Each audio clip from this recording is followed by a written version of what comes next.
রক্তদান শিবিরে রেকর্ড গড়ল উত্তরবঙ্গের আলিপুরদুয়ার। রক্ত দিলেন 1023 জন। রক্তদান শিবিরে যা এককভাবে রাজ্যের মধ্যে সর্বোচ্চ।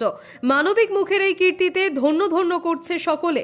আজ 28শে জুলাই রবিবার আলিপুরদুয়ারের মানবিক মুখ নামক একটি সংগঠনের পক্ষ থেকে রক্তদান শিবিরের আয়োজন করা হয়। কিন্তু এ যেন শুধুমাত্র রক্তদান শিবির ছিল না, রীতিমতো এক রক্তদান উৎসব বললেও ভুল হবে না। রক্ত দিতে আজ সকাল থেকেই মানুষের লম্বা লাইন ছিল।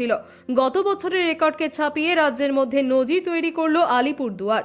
গত বছর এই সংগঠনে রক্তদান শিবিরে রক্ত দিয়েছিলেন 655 জন। এবছর সংখ্যাটা দাঁড়িয়েছে 1023 জন। শুধু আলিপুরদুয়ার নয়, উত্তরবঙ্গ ছাপিয়ে রাজ্যের নজির গড়ল মানবিক মুখ।